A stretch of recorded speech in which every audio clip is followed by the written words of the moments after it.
winds gust to 100 miles an hour here.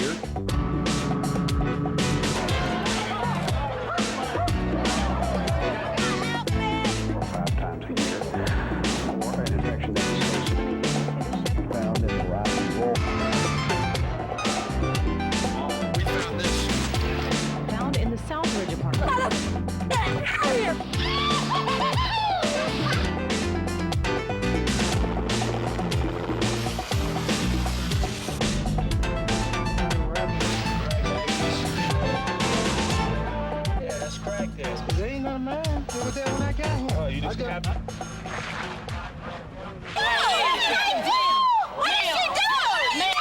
Take her with her. Get her out here.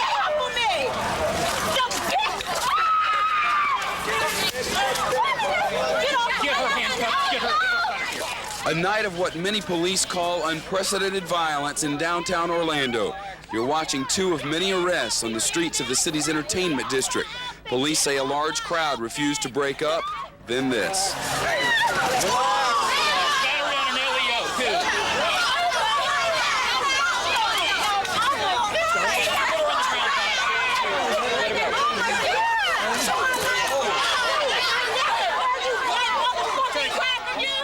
Soon, rocks and bottles began flying through the air. Yeah, rocks coming from over here. Watch your head. Fights broke out, and police donned riot helmets. It all began around midnight outside a popular new nightclub with an overflow crowd. All we trying to do is just have a good time out here, you know what I'm saying? City police called in sheriff's deputies for help. They met under Interstate 4, plotted their strategies, and just before 1 a.m., the operation began. Clear the streets and sidewalks now. You're in violation of city code. You will be arrested. And with that, an army of sheriff's deputies and police cars emerged on downtown, literally dozens and dozens of cars from two different agencies. Earlier in the night, there were fights here. Now they're worried about crowd control and what may come next. I'm not resisting. Hey, I just want to, my friend is in the club right now. I don't care. My friend is in the club. So what? You're out of here. Soon, people seem to be fighting on every corner.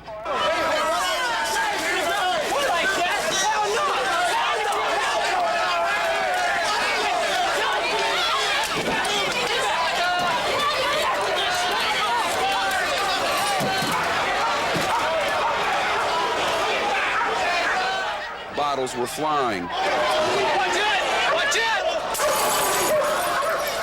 it! Bystanders attacked. My girlfriend were walking to the car, and he just came behind me and hit me with a big old fucking rock or something. Some troublemakers made their way into parking garages. Up there, nearly got me.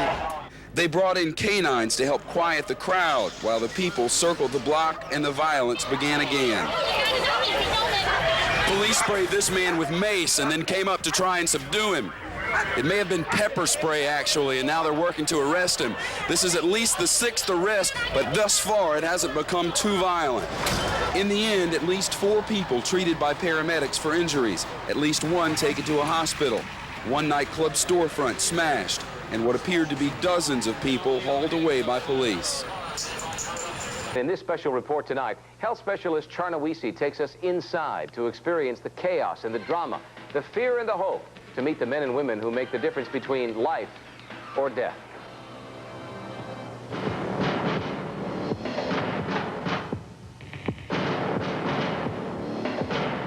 White King's in. We need a black. Where's our book? 157 over 96. North Huron's in. It is a place of healing. We're checking for a pulse. And it's also where your worst nightmares can come true. Here, you know, 1 minute, young, healthy, everything's fine.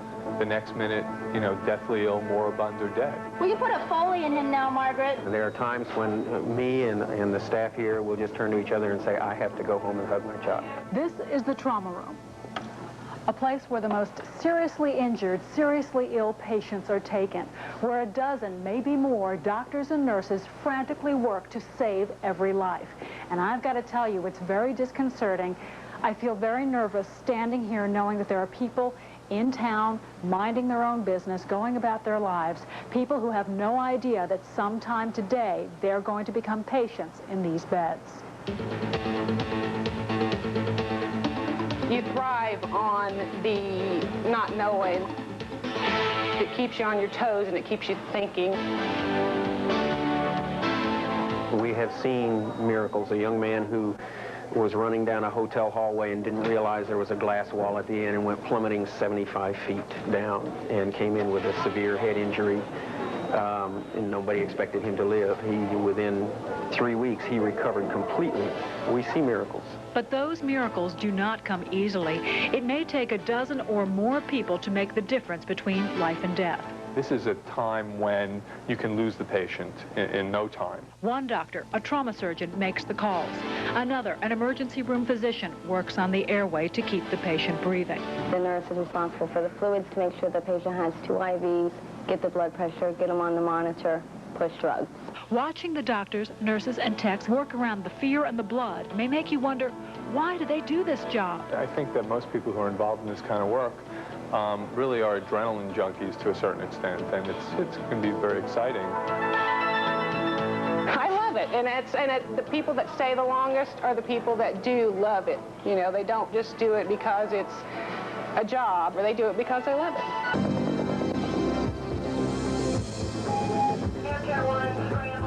Those 3 words get Ed Torres and Karen Pledger moving. Someone, somewhere, needs their help badly, quickly. Right now we're going to an auto accident, and that's about all the information that we have. They may not know much more until they see the victim themselves. The radio is left open for the pilot, who must fly to and land in areas never meant for a helicopter. A few more details trickle in, and Karen does not like what she hears. Kids are they're your worst nightmare, to know that you're going to have to take care of somebody's kid. They see the accident. It's time to take over. Look at the head. This is the area that I'm really concerned about. Both sides of the head, bilateral swelling. The child was restrained in a car seat, okay, but was extricated by bystanders. Okay. Well, she looks good. Ever since I got her, she's been crying and alert. Okay. Okay, honey. Inside Air Care, the 5-minute trip to the hospital is all the time they'll have to save this little life. She can't talk, she can't tell you where she hurts, and you don't know she's just falling asleep because she's enjoying the ride, or if she's got a nice little head injury she's working on. It is very difficult. If you can see, I'm sweating. It's a very difficult thing. You know, I'm a parent myself, and it's quite hard to deal with these kids. They're so helpless.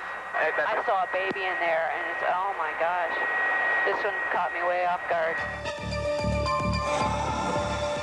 They've made it to ORMC. Look at the trauma doctor's face. No one likes to see an infant in pain, in danger.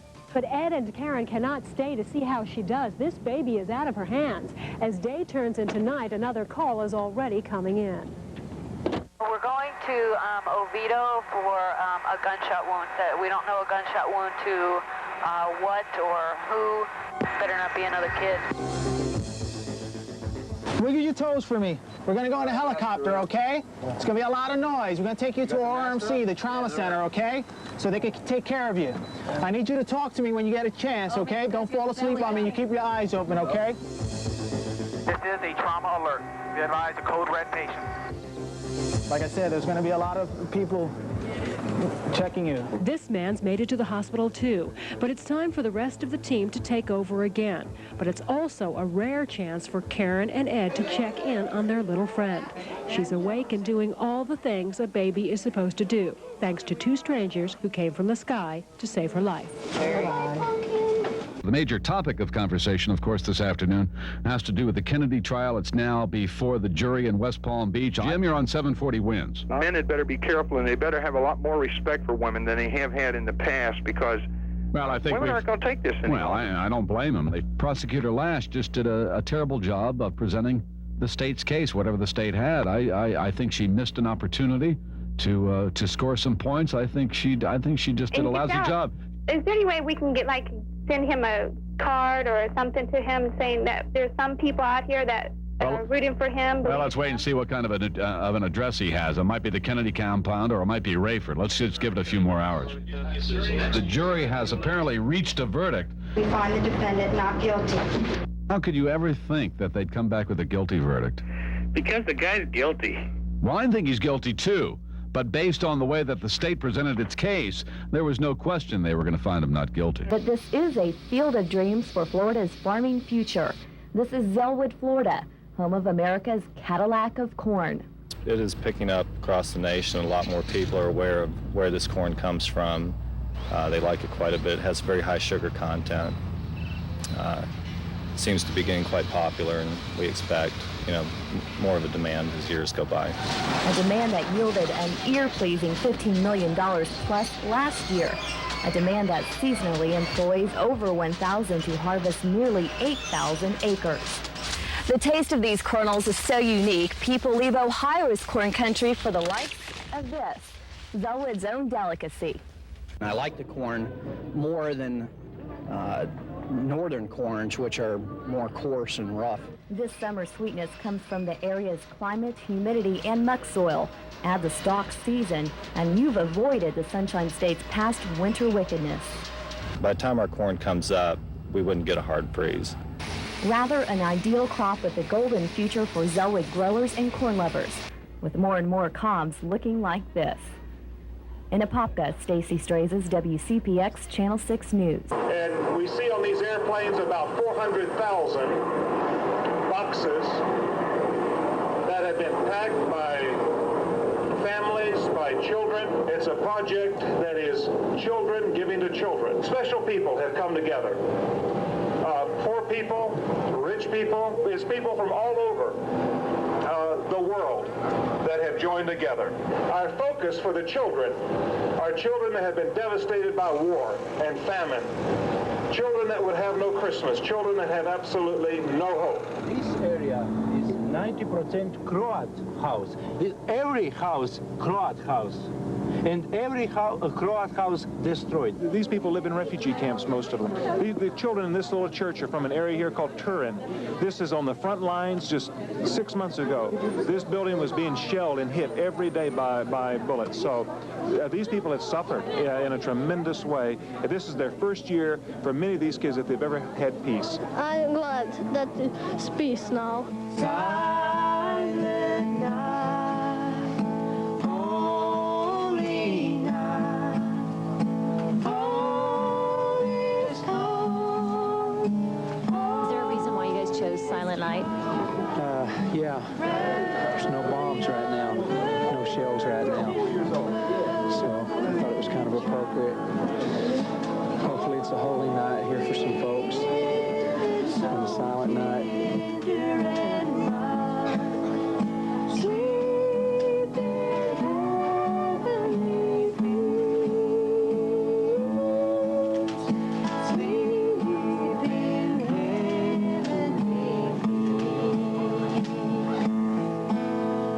Hopefully next year we'll look at a brand new Bosnia. Around 9 o'clock Friday morning, we slipped into 6 million gallons of salt water. To give you an idea, spaceship Earth could easily fit inside the aquarium. As we descended, our visibility was perfect. The seas were calm and there was no current.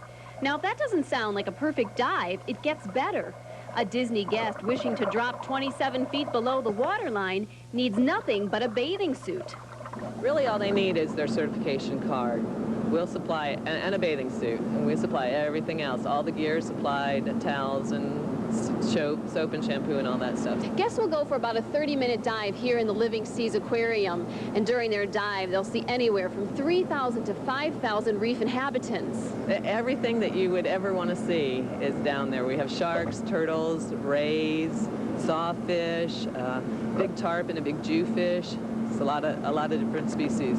I spotted a 300-pound turtle, and fortunately, he was focused on his lunch instead of me. But guess who was focused on the divers? Dry Epcot guests who could watch our every move through the tank's 4-story windows. It seemed like they were more interested in the divers than they were in the 500-pound Jewfish. The dive will cost you about $140, that is, and that includes everything, including equipment, a T-shirt, and a presentation on marine research and conservation.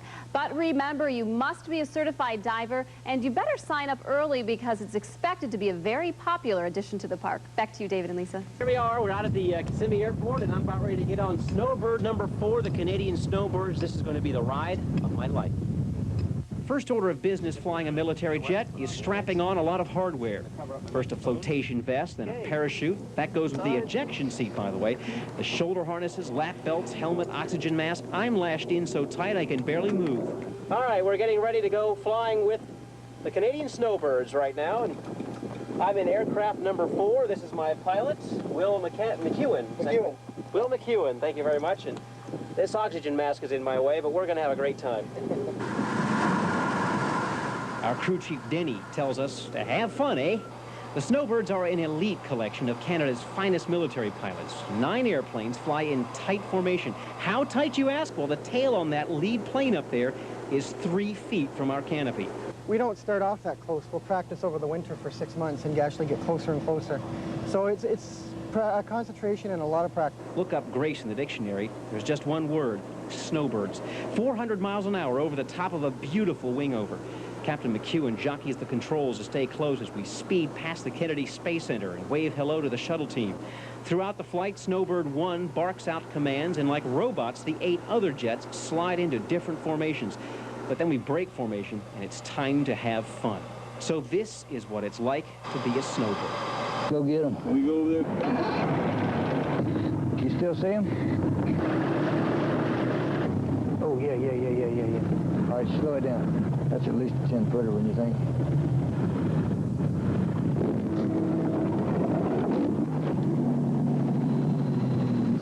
He's still alive. Get it. Don't mess with that thing, man. Will you even get your head bit off? See, all right, just keep him right now. Looks like he's a little bit upset.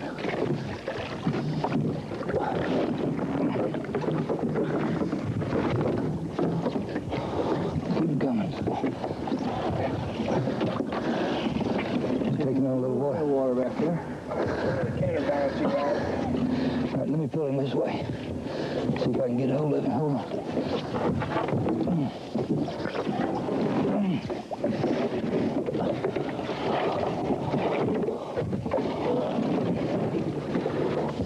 You know, Chris said he wanted to help, but he had to hold the camera, so there you go. Thanks, everybody. Good night.